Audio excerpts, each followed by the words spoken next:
Il n'y a pas un chef. Il y a des gens qui prennent des responsabilités plus que d'autres, ou qui sont plus engagés que d'autres. C'est une forme de hiérarchie également, mais c'est pas la hiérarchie de commandement. Quand même, bref, le jour de l'ouverture, nous, on voulait le faire le matin, tôt, avant le lever du soleil, quand on savait que les papillons étaient en activité. Il y a eu des pressions, dans le groupe, des gros désaccords. Finalement, pour le groupe, en l'occurrence, Raph, il voulait... il n'y avait pas tout à fait tort. Hein, on était là pour une biennale, bon... donc on a ouvert ça en fin d'après-midi, quand il faisait très chaud, qu'il y avait 15 000 personnes, je ne sais pas combien, mais c'était rempli. Et ces braves papillons ne sont pas sortis. Ils étaient endormis, essoufflés. On devait secouer pour qu'ils sortent, aller dehors, dehors. Donc le tout beau grand nuage...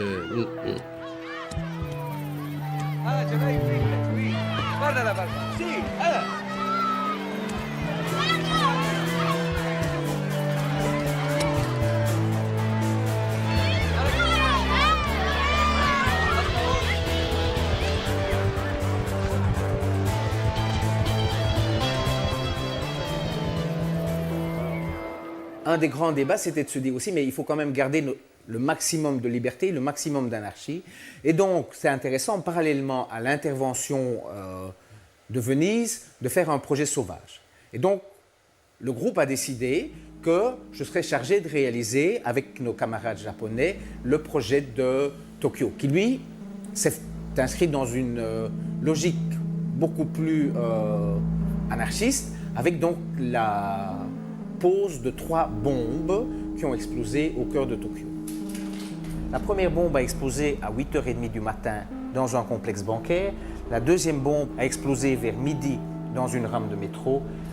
La troisième bombe a explosé à 6h du soir. Donc voilà les terroristes qui sont en train d'amener leur colis piégé, qu'ils le placent au milieu d'un rond-point qui est entouré par toute une série de supermarchés.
On a commencé à pulvériser les gens dans le bateau avec des produits un peu acétone, c'était assez lourd à respirer. Mais alors, les gens étaient complètement cocoonés au bout de, disons, 10 minutes.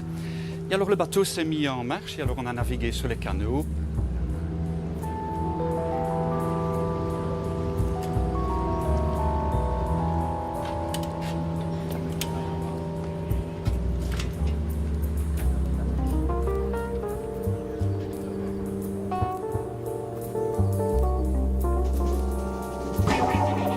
Human Incubation, mise sous cocon d'êtres humains. Bruxelles, Amsterdam, Tel Aviv, Graz, Middelburg.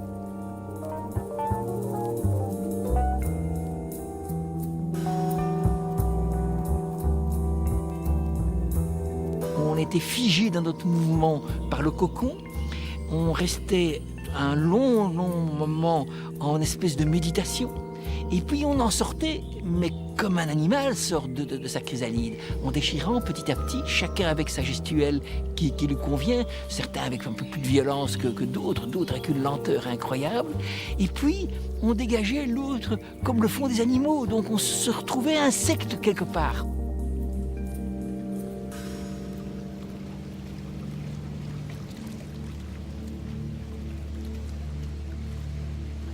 La réserve d'eau, c'est un projet qu'on a. Bon, c'est un projet, pour moi, c'est le plus beau. C'est le plus beau parce que c'est le plus fou. Hein, et c'est celui qui va le plus loin, peut-être dans l'évidence, c'est protéger l'eau. Ik heb een tijdje gedacht dat de film de enige uitweg was.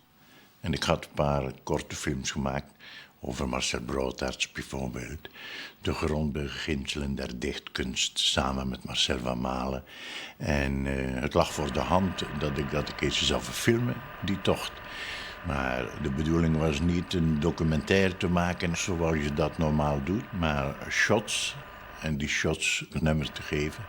Die telkens een schakel is van de gebeurtenissen. Zo, tot dat we geen te boven waren.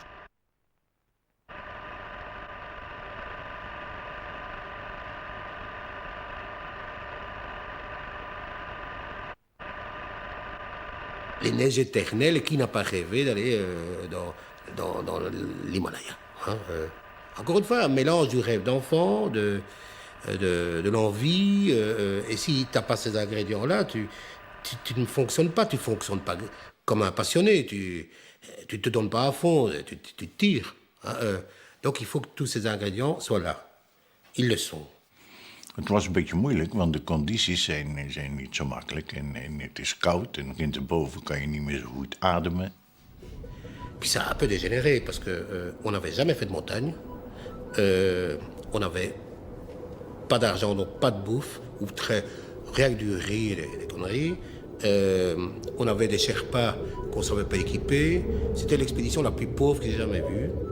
On avait 20 kilos dans notre sac à dos et monter 105 jours à 5500 mètres d'altitude. C'était vraiment une expédition assez pénible. Et on était parti sur le Matcha-Pouchard avec le permis de trekking qui était pour aller à gauche et pas aller à droite. Parce que c'était une montagne sacrée. Donc on était parti par là, sans autorisation. On va monter dans les neiges, on va délimiter un claim, hein, qui est une réserve, hein, puis on va faire enregistrer au ministère des Mines notre réserve. Réserve d'eau pure. Lutte biologique pour la survie. Himalaya. Kenya. Belgique. Mais quand on est arrivé à 400 000 mètres, à la fois Tite, ma compagne, et un des Japonais, on commence à gonfler parce qu'ils faisaient de l'œdème, quoi. Le Sherpa avait dit, il faut qu'ils redescendent. Non, redescendre, pas question. Non, on va rester ici, dans la montagne. On va attendre.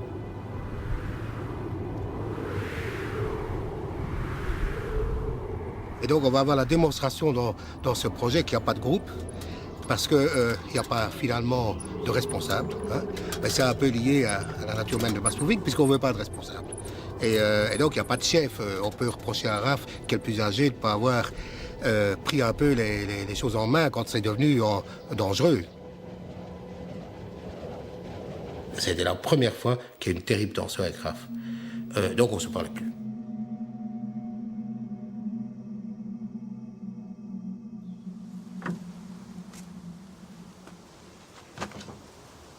Ah! Le bus à 1000 pattes. Ah, le bus à 1000 pattes. Il a commencé dans un bistrot. Oh, welcome, petite rue des Bouchers. Des sinestres de cartons de bière. Une caisse à savon. Que je vendais 20 francs aux clients pour faire un tour de la Grand Place. Alors un ami, Raph, arrive. Et puis, mais fait, il y a une idée là derrière. Et de l'idée là derrière, on a commencé à fabriquer un bus, grandeur nature, châssis en bois, de la toile, les couleurs. Il n'y avait que les roues manquante. Il y en a un qui est allé chercher le bois, d'autres de carton, etc. On a monté le truc. Moi, j'ai dessiné les tickets, j'ai peint le machin. Tout le monde était dedans. Et puis, le jour de ces dimanches en voiture, on portait ce bus dans la rue. On faisait payer les gens pour porter le bus. Et on allait d'un bistrot à l'autre. On occupait la rue. C'était incroyable. Parce que les gens rentraient dans le bus, ils trouvaient ça extraordinaire. Et c'était une véritable fête. Réplique parfaite d'un bus bruxellois. Identifié numéro 1. Bruxelles, Louvain, Namur.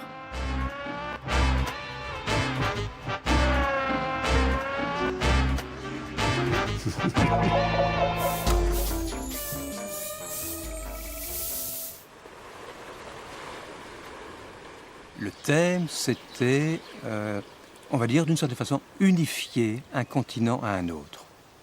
Peut-être plusieurs continents.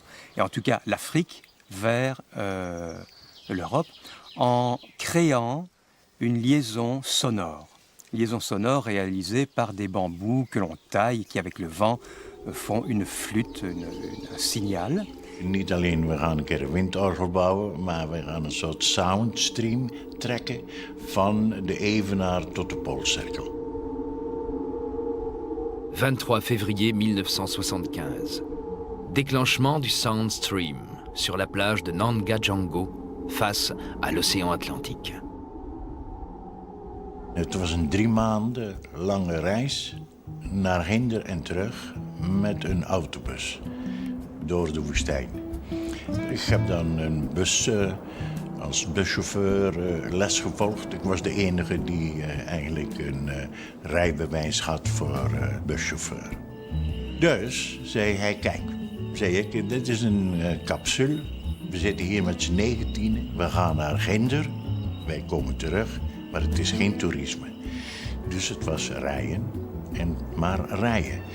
En niet iedereen vindt dat zo leuk. En de mensen worden zenuwachtig. En dat ging nogal gespannen. Maar het bleef ontzettend boeiend.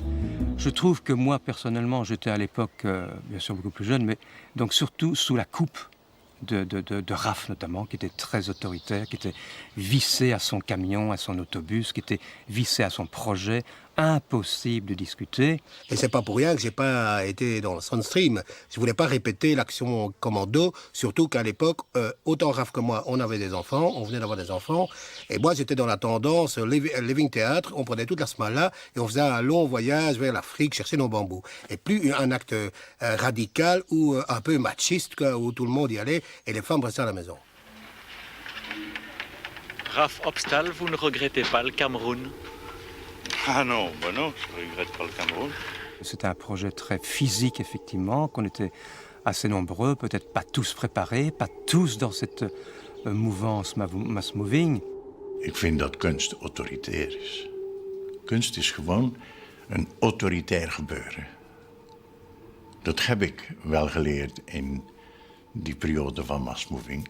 Dat als je niet autoritair doordringt, er eigenlijk alleen maar afvalwater geproduceerd wordt. Je dois dire que dans le désert, à la longue, on devient un peu fou. On devient un peu autre. Heureusement, enfin, c'est ce qui permet de supporter quand même. Je me souviens d'une panne sérieuse, plus de direction, perdu dans le désert immense. Eh bien, on ne s'est même pas énervé. On n'a même pas été voir ce qu'il y avait. On a commencé par boire du thé. C'est merveilleux. Le problème qui va ressurgir après ce Soundstream, c'est donc le manque de communication. Or, c'est un projet mass moving, tout ce qu'il faisait, ça venait de la mouvance de 68, ça venait de la mouvance des situationnistes de Strasbourg, qui quand même, je pense, était un peu le début de la concertation, de la discussion. Et là, il n'y avait quand même vraiment pas de discussion, pas de concertation. Magnifiek. Eén grote poespas, één grote ruzie. Dat waren allemaal mensen die eigenlijk niet aan discipline gewend zijn. Geen van hen had ooit soldaat geweest. Ik was in het leger geweest, ik had mijn legerdienst gedaan. En ik wist hoe dat moest, dacht ik toch. Et donc, au retour du Sound Stream, moi j'ai été enquêté chez tout le monde, hein, y compris Raph, donc j'ai été posé des questions, toujours les mêmes, pour comprendre qu'il y avait un consensus qui disait, bon, ça va, maintenant ça suffit. On a donné, on tourne la page, l'affaire est faite. Raph Obstal, vous ne regrettez pas le Cameroun? Ah non, ben non, je ne regrette pas le Cameroun.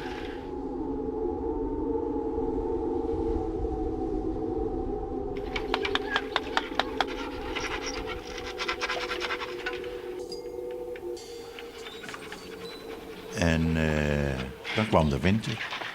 Maar niemand was nog geïnteresseerd. En zeker niet in de winter naar het noorden trekken. Naar het zuiden, iedereen wil mee. Naar het noorden sta je plots alleen. En zo zijn we met z'n vijven naar het noorden vertrokken. En dat was natuurlijk even boeiend als door de woestijn trekken. En omdat we met veel minder waren, was het de relatie tussen de mensen gewoon heel erg vlot. Dat verliep vlot. Bon, de périple en périple, nous sommes arrivés au cercle polaire. La route était barrée, il y avait trop de neige. Alors là, l'aventure, nous sommes restés 3 jours et nuits dans ce bus sans plus savoir bouger. Tot ze ons zijn komen verlossen. Met sneeuwblazers. En de mensen van de pers erachter, want die dachten, de toeristen die al zo lang in de bus zitten, dat loont zich om daar wat van te maken. Die zijn zeker helemaal bevroren, maar nee, wij waren dat niet. 1er janvier 1976. Cercle polaire atteint à Stødi, en Norvège. Nous avons emmené des bambous que l'on a taillés en flûte, donc un orgue, que l'on a planté au-dessus d'une colline. Et on a attendu que le vent passe. Alors, des sons, c'était extraordinaire. Dans un désert de neige,